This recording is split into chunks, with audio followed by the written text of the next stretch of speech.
अगर आप लड़ेंगे नहीं, आप जीतेंगे नहीं। और अगर आप लड़ना चाहते हो, आपको आपके पाप से और शरीर के कामों से आजाद होना पड़ेगा। जब जब आप अपनी बुलाहट के अनुसार लड़ेंगे, वो व्यभिचार हो सकता है जिससे आपकी लड़ाई हो, गंदा देखना हो सकता है जो आपकी कमजोरी हो, टीवी हो सकता है, झूठ बोलना हो सकता है, पैसा हो सकता है, चोरी हो सकता है, गंदगी हो सकता है, गंदे दोस्त हो सकते हैं। ये आपकी रुकावट है लड़ने में, ये आपको इनइफेक्टिव, ये आपको ऐसा हथियार बनाती जो थोथ है, जिसकी धार कमजोर है। और जब धार कमजोर होगी, पेड़ कटने में टाइम लगेगा, जोर ज्यादा लगेगा। जो काम दूसरा बंदा आराम से कर रहा है वो आपको हैवी लगेगा। आप कुछ पापों के ऊपर फतह पा लेंगे, परमेश्वर कुछ ब्लेसिंग्स, चर्च ग्रोथ, ऐसी चीजें जो लोग मांगते मिलती नहीं, आपकी लाइफ में रिलीज करता है उनको। वो फाइनेंशियल ब्लेसिंग हो, वो कोई भी ब्लेसिंग क्यों ना हो, जब जब आप परमेश्वर की ओर बढ़ेंगे और अपने पाप के ऊपर फतह पाएंगे, वो आपकी लाइफ में आने वाली हैं। कुछ ब्लेसिंग्स ऐसी हैं, जब तक आप अपने पापों के ऊपर फतह नहीं पाते, वो आपकी लाइफ में एंटर नहीं करती। हालेलुया। जो सिन पावर है वो आपको एक्चुअल में रोकती है अगले लेवल पे जाने से। वो फाइनेंस का हो, लाइफ का हो, शांति का हो। आपके परिवार में कुछ कलेश ऐसे हैं, जब तक आप नहीं सुधरेंगे वो कभी नहीं जाएंगे। आपके फैमिली के कुछ ट्रबल ऐसे हैं, जब तक आप नहीं सुधरेंगे, आप लाख समझा के देख लो, बूढ़े बुजुर्ग समझा के देख लो, वो नहीं जाएंगे। क्योंकि ये साबित करती हैं चीजें कि हम एक लड़ाई में हैं, और ये लड़ाई आत्मिक है। शैतान खराब करना चाहता है लोगों को, वो मारना चाहता है। बाइबल कहती है वो घात करने आया, नष्ट करने आया, इसलिए उसने बच्चे को पकड़ा, रबीज दी, अब वो पागल हो चुका है, कुत्तों की तरह बोलता है, कुत्तों की तरह करता है, पानी से डरता है। परमेश्वर कहता है मैं आया कि तुम बहुतायत का जीवन पाओ। तुम आत्माओं पे जिस दिन कब्जा कर लोगे, तुम अपनी लाइफ पे कब्जा कर लोगे। जिस दिन व्यभिचार की आत्मा पे कब्जा कर लोगे, उस दिन किसी आशीष पे भी कब्जा कर लोगे। जिस दिन चोरी की आत्मा पे कब्जा कर लोगे, उस दिन आशीष के ऊपर भी कब्जा कर लोगे। जब मुझे मालूम पड़ता है ये फलाना व्यभिचार में, ये वाला वर्कर व्यभिचार में, मुझे हंसी आती।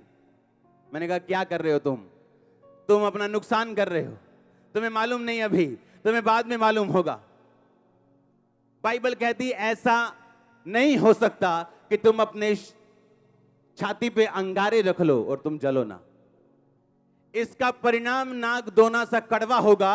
और बाइबल कहती व्यभिचारी बंदे की बेइज्जती जब तक वो धरती पे जिएगा कभी मिटेगी नहीं। आज सैमसंग बोलो तो क्या याद आता है?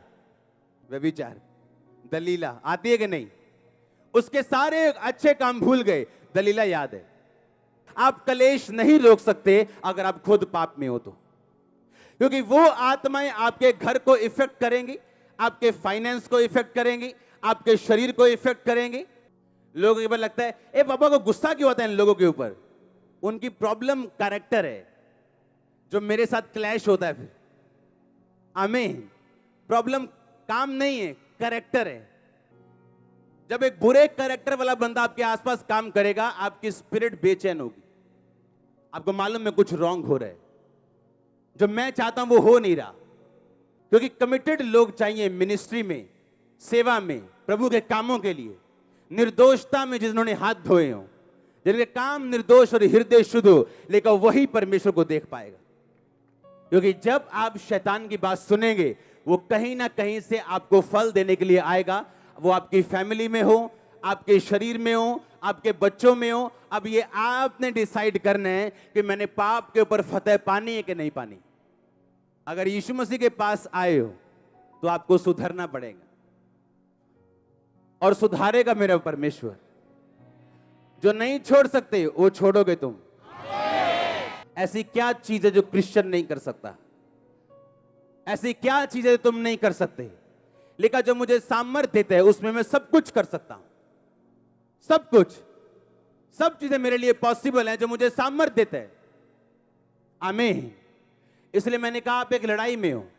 अब परमेश्वर आप पे थोपता नहीं लड़ाई को, आप करना चाहते हो, आप पाप को जीतोगे। आपको मालूम है ये मेरी फाइट है, ये मसीह मेरी लड़ाई है, मैंने प्रार्थना में बैठना है, मैंने फास्टिंग में बैठना है, मैंने पाप के ऊपर फतह प्राप्त करनी, मैंने पाप के ऊपर पूरी तरह से कब्जा करना है। ये शरीर पाप के लिए नहीं, परमेश्वर के लिए होगा। कमिट करो अपनी लाइफ को, रीडेडिकेट करो अपनी लाइफ को।